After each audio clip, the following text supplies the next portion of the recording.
घरमा ढेँडो पाक्दैछ। ढेँडो पकाउनको लागि चाहिँ म अब ढेँडोको लागि तरकारी किन्न गइरहेको छु होइन। ढेँडो चाहिँ किन भन्दा स्पेसल मेरो आज गेस्ट म कहाँ आउनुभएको छ। उहाँ हेर्नु गेस्ट तपाईँहरू चिनाउनुभयो। मेरो काका मेरो बुढी छ अनि मेरो यहाँ जिग्री दोस्त छ होइन। अब म मात्रै है, म मात्रै तरकारी किनेर लिएर आउँछु।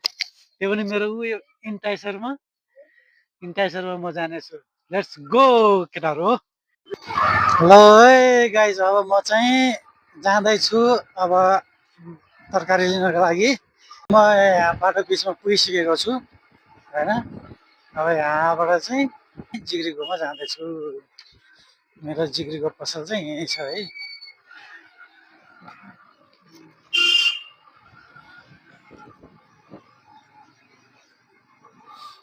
मेरो जिग्रीको पसल चाहिँ यहाँ छ।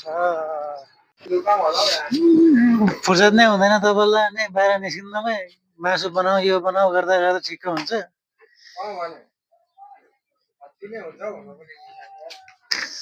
मैले ढेँडो बनाउँछु भनेर मासु सासु त लिनु गयो, तर ढेँडो मैले मासु पकाएको चाहिँ पकाइसक्यो। त्यो चाहिँ देखाउनु पाइनँ किनभने मेरो मोबाइल अफ भएको कारणले। अहिले चाहिँ म ढेँडो यहाँ मेरो काकाले यस्तो मिठो गरी ढेँडो ओडाल्दै हुन्छ। यो सेतो मकैको यो चाहिँ मासु मैले बनाएको है। यो तरकारी चाहिँ मेरो बुढीले आज केही पनि बनाएन किनभने ऊ आज एकदम उयस छ, खुस छ। मलाई मात्र काम आएको छ आज फ्यामिली भएर। हेर्नुहोस् गाइस, यस्तो मजाको छ। यो सेतो मकै हो। हेर्नु जे जस्तो भयो नि ढेँडो ओडाल्नको लागि चाहिँ बुढापाकै ठिक छ कि। हेर्नु कम त हो, कपाल फुलीको हिरो हो मेरो काका। यस्तो ह्यान्डसम मान्छे छ मेरो काका। मेरो काकाले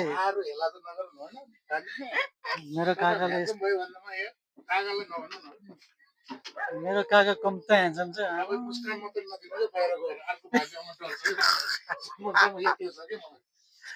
भान्जी त हाँसिरहेको बस्न यहाँ बस कहाँ हिँडिरह्यो भने